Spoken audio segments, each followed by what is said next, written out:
telah ada sebelumnya.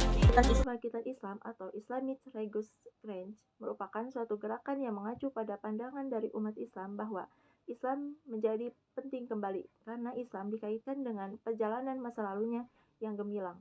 Khususnya kegemilangan itu tampak selama 7 abad pertama sejak lahirnya Islam, dimulai dari masa Rasul 23 tahun, Khulafaur Rasyidin 30 tahun, Daulah Umayyah 90 tahun, dan Daulah Abbasiyah 500 tahun.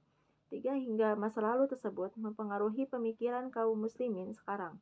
Islam dianggap sebagai satu-satunya kekuatan alternatif memperbaiki kondisi umat yang sedang mengalami keterpurukan. Keterpurukan umat Islam selama kurun 7 abad kedua sejak runtuhnya Daulah Abbasiyah abad ke-13 hingga datangnya kolonialisme Barat ke negara-negara muslim sampai abad 20 M.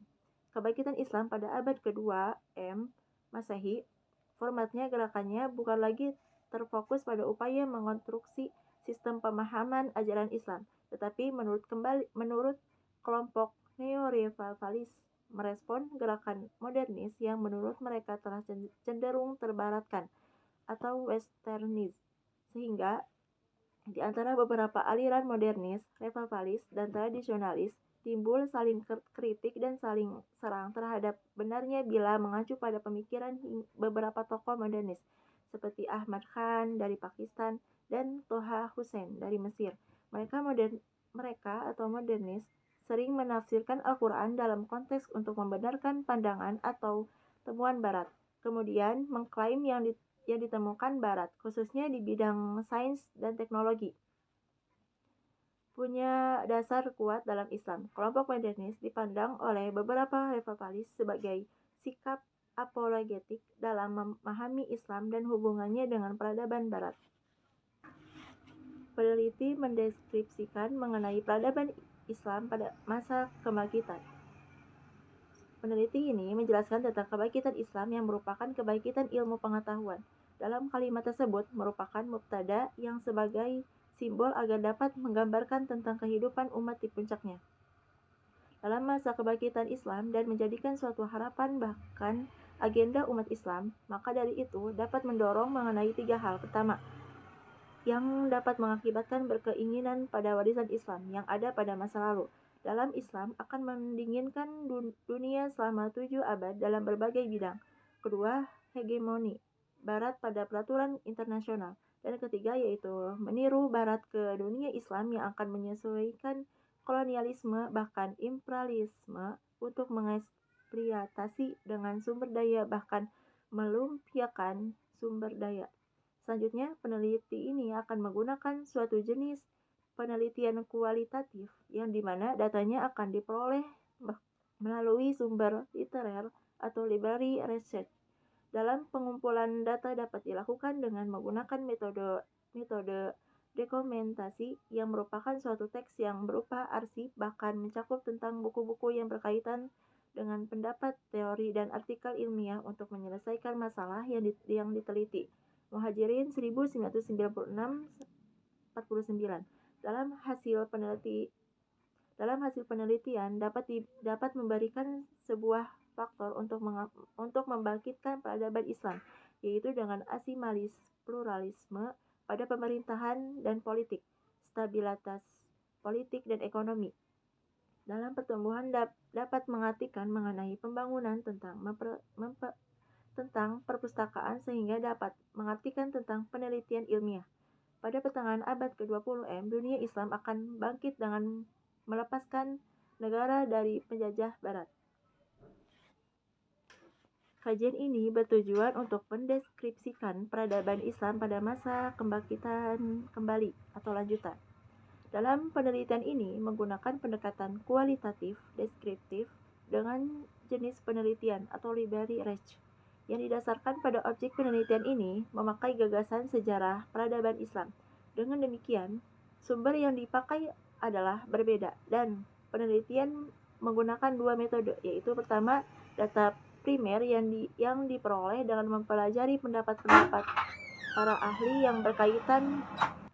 Dengan demikian, sumber yang dipakai adalah berbeda dan penelitian menggunakan 2 metode, yaitu Pertama, data primer yang diperoleh dengan mempelajari pendapat-pendapat para ahli yang berkaitan dengan peradaban Islam, masa kebangkitan kembali atau lanjutan. Kedua, data sekunder yang meliputi kajian pustaka, penelitian terdahulu, dan semua artikel yang berkaitan dengan judul pematerian. Kesimpulan kajian ini mengenai kebangkitan Islam di segala bidang yang merupakan suatu hasil dari kebangkitan ideologi Islam dari zaman modern dalam terbentuknya peradaban Islam. Masa kebangkitan kembali atau lanjutan, teknik analisis data yang digunakan dalam penelitian ini menggunakan reduksi data atau penyajian data dan kesimpulan-kesimpulan Dengan itu, bahwasannya kebangkitan peradaban Islam akan didekati dengan semangat yang baru untuk menunjukkan adanya sebuah transformasi Islam yang konstan dan dari waktu ke waktu. Jika ditelusuri jejak-jejak sejarah peradaban Islam, akan ditemukan para aktor ilmuwan yang menjadi penjabat yang mampu membangkitkan peradaban Islam pada masanya. Sebut saja misalnya Umar bin Khattab dari 634 sampai 644 dari Khulafaur Rasyidin. Sebagai seorang ilmuwan, dia telah mempelopori perkembangan ilmu yang sangat luar biasa pada masanya dengan ijtihad-ijtihadnya yang berlian. Sebagai seorang pejabat, dia telah berhasil membangkitkan peradaban Islam lewat penataan dan penertiban administrasi negara yang dibaginya kepada beberapa wilayah yang sebelumnya ada. Misalnya, mengangkat sekretariat negara, mendirikan pengadilan negara, membentuk jawatan kepolisian untuk menjaga keamanan masyarakat, membentuk jawatan militer untuk menjaga tapal batas wilayah negara, membentuk Baitul Mal untuk menyimpan keuangan negara yang dipungut dari pajak dan lain-lainnya, membentuk Dewan Baitul Mal untuk mengurusi keuangan negara, menciptakan mata uang negara sebagai alat tukar resmi dari negara, mengatur sistem pembayaran pajak negara, menciptakan kalender Islam yang sampai sekarang masih kita pakai. Kegiatan yang dilakukan Harun al-Rasyid 786 sampai 809 yang diangkat menjadi khalifah kelima Daulah Abbasiyah. Maka Daulah Abbasiyah memasuki era baru yang sangat gemilang dan cemerlang. Pada masa Daulah Abbasiyah mencapai puncak kejayaannya. Demikian juga anaknya Khalifah al-Makmum 813 sampai 833 dari kota Baghdad ini memancar sinar kebudayaan dan peradaban Islam ke seluruh dunia. Tidak terbatas hanya di dunia Islam saja, tapi di seluruh dunia, sehingga Baghdad ketika itu menjadi pusat peradaban dan kebudayaan yang tertinggi di dunia. Khalifah Hakam 951 sampai 976, anak Abdurrahman III, menjadi penyempurna peradaban Spanyol. Dia seorang pecinta ilmu pengetahuan, kesusastraan dan kebudayaan. Dia penabur hadiah kepada para ilmuwan dan cendekian mengundang para dosen dan para profesional dari Baghdad untuk mengajar di universitas-universitas yang ada di Spanyol di berbagai bidang. Tanpa iman, kebahagiaan yang diakui manusia berubah menjadi semu dan palsu. Assalamualaikum warahmatullahi wabarakatuh.